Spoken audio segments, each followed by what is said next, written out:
So today, we're going to explore a framework that's about 2,500 years old, and it's designed to answer one of the biggest questions in life. How do we actually end our own suffering? It's called the Noble Eightfold Path, and it's basically a practical guide, a roadmap for some really deep self-transformation.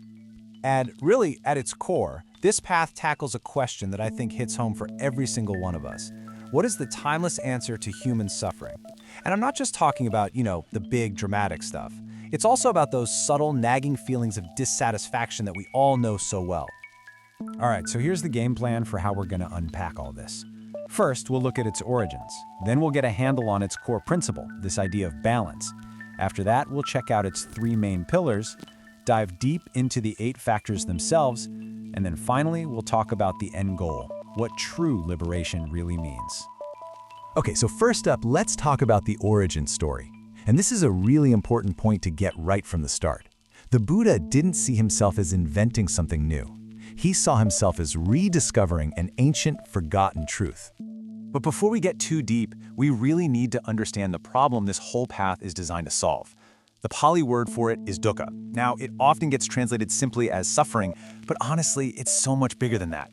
It covers the whole spectrum, everything from, intense physical pain, all the way down to that subtle, low-grade feeling that things just aren't quite right. So, yeah, the big takeaway here is that the Buddha wasn't positioning himself as some kind of creator.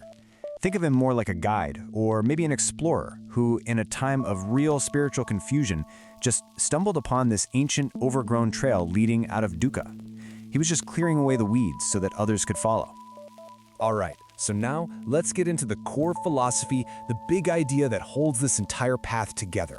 It's known as the middle way, and it's all about finding a profound sense of balance.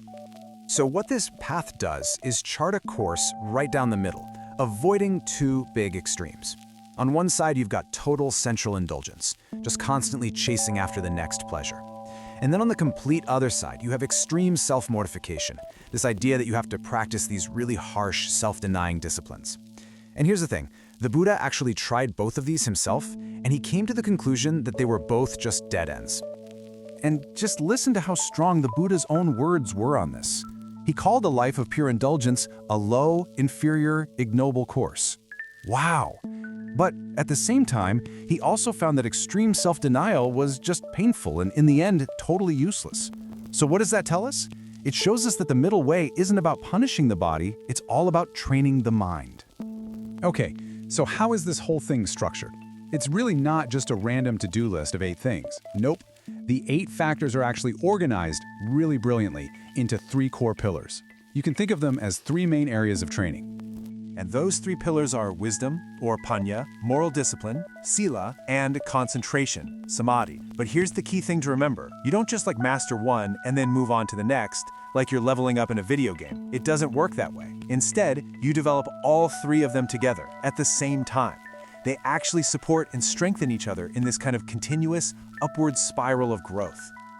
All right, and that brings us right to the heart of it, the path itself. Let's break down these 8 factors and see exactly how they fit into those 3 pillars we just talked about. All right, let's walk through this incredible map for a minute. We start off in the wisdom group. First up is right view. Think of this as your compass. It's about really understanding the nature of our suffering, what's actually going on. And once you have that view, it naturally leads to right intention.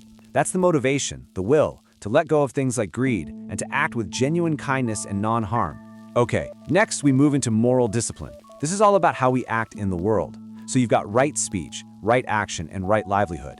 And these are pretty straightforward. They're about making sure our words, our deeds, and even how we make a living don't cause harm to anyone. And then finally, the path turns inward with the concentration pillar. This is the real training of the mind. Right effort is about generating the energy to get rid of unwholesome states and cultivate wholesome ones. Right mindfulness is what keeps us grounded right here in the present moment. And it all leads to, and is supported by, right concentration. This is where the mind becomes unified, incredibly focused, and just profoundly calm. So okay, we've walked the path. We've seen how it's this amazing training for our mind, our speech, and our actions. But where does it all lead? What's the destination? What's the ultimate point of all this practice? While the ultimate goal is a state called nibbana, which translates to liberation. And this isn't just about feeling happy for a little while.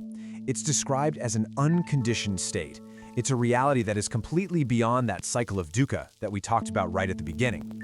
It really represents the final, irreversible end of all suffering and dissatisfaction. And this is so cool, because it shows how the path works on two different levels. First, there's what you could call the mundane path. That's the day-to-day grind, right? The conscious effort we put in to actually practice these 8 factors in our lives. But all of that hard work can eventually lead to the supermundane path. And that's like this incredible breakthrough moment, a climax of insight where all 8 factors come together at once and just sever the roots of suffering completely. And that's what leads to true enlightenment. So as you can see, this really isn't just a bunch of beliefs you're supposed to adopt. It's a complete, practical training system for your mind, your speech, and your actions. It's a roadmap designed to guide you from a state of dissatisfaction to one of ultimate freedom. The path is laid out pretty clearly, so I guess the only real question left is, where would your first step be?